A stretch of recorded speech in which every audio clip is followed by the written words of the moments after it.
Hello everyone, welcome back to my YouTube channel and after the long time आज हम lecture में discuss करेंगे law of chemical combinations. Law of chemical combinations का मतलब ही chemical combinations का मतलब क्या होता है कि ऐसे एलिमेंट्स जो कंबाइंड करके कंपाउंड्स फॉर्म करते हैं उन्हें हम बोलते हैं केमिकल कॉम्बिनेशंस। तो केमिकल कॉम्बिनेशन जो लॉज हैं उनके वो कितने टाइप के हैं, वो हमारे 5 हैं।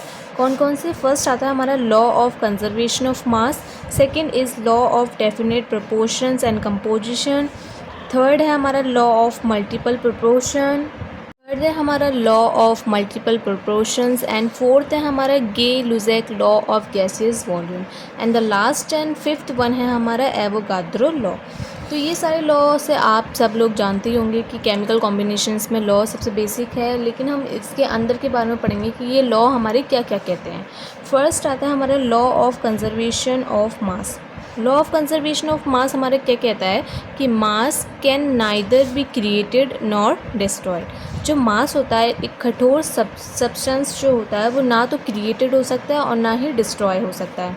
तो फर्स्ट लॉ हमारा यही बोलता है, law of conservation of mass, mass को कंजर्व करने का, that the mass can neither be created nor destroyed. Next आता है हमारा law of definite proportion composition.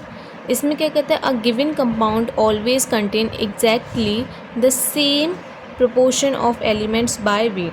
इसमें ये कहता है कि जो गिवन कंपाउंड, हमारा जो कंपाउंड जो होगा, हमारा दिया हुआ कंपाउंड है, वो हमेशा एग्जैक्टली सेम प्रोपोर्शन के जो वेट है वो कैरी करेगा जो सामने वाला कैरी करेगा।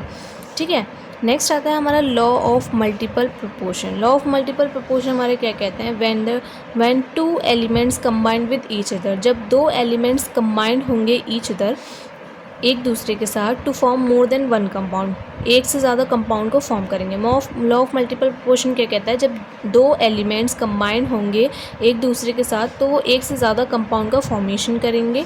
The mass of one element that combined with fixed mass of other element, जो अदर एलिमेंट होगा उसका जो मास होगा वो फिक्स्ड होगा, और जो फर्स्ट एलिमेंट का जो मास होगा वो उसके साथ कंबाइन करेगा जो फिक्स्ड अदर एलिमेंट के मास के साथ, तो वो हमारा स्मॉल होल नंबर रेशियो में होगा। ठीक है। दोबारा से मैं कहती हूँ, दोबारा से समझिएगा। दोबारा से ये है कि लॉ ऑफ मल्टीपल प्रोपोर्शन हमारे क्या कहता है कि जब दो एलिमेंट्स कंबाइन करेंगे एक दूसरे के साथ तो वो एक से ज़्यादा कंपाउंड बनाएंगे, तो जो पहला एलिमेंट होगा उसका जो मास होगा वह दूसरे एलिमेंट के मास जो कि फिक्स्ड होगा उसके साथ कंबाइन करेगा और ratio of small whole numbers बनाएगा। ठीक है। फोर्थ आता है हमारा Gay Lussac law of gases volume. Gay Lussac law of gases volume हमारे क्या कहता है, व्हेन गैस कंबाइंड और produce in a chemical reaction, chemical reaction में अगर गैस को कंबाइन किया जाता है या फिर प्रोड्यूस किया जाता है, they do so in a simple ratio by the volume provide of all gases are same temperature and pressure. तो वो उनका जो रेशियो होगा वो सेम होगा, उनका जो वॉल्यूम होगा एट अ सेम टेम्परेचर पे और प्रेशर पे प्रोवाइड होगा। ठीक है। नेक्स्ट आता है हमारा, लास्ट आता है हमारा एवोगाद्रो लॉ। एवोगाद्रो लॉ क्या क्या कहता है हमारा, at the same temperature pressure, same temperature और सेम प्रेशर पे जो इक्वल वॉल्यूम होगा सारी गैसेस का, ऑल गैसेस मिला के जो उनका इक्वल वॉल्यूम होगा वो equal number of the molecules contain करेगा। ठीक है। ये बहुत ज़्यादा इम्पोर्टेंट्स होते हैं ये वाले लॉ ऑफ केमिकल कॉम्बिनेशंस, ये पूछे जाते हैं एग्ज़ाम में। तो मैंने आपको बहुत अच्छी तरह से अंदर की इनकी डेफिनेशंस के बारे में बताया, इनके बारे में बताया कि क्या कहता है। सबसे ज़्यादा जो मोस्ट इंपॉर्टेंट होता है वो हमारा एवोगाद्रो लॉ आता है और गे-लुज़ैक लॉ आता है। ठीक है।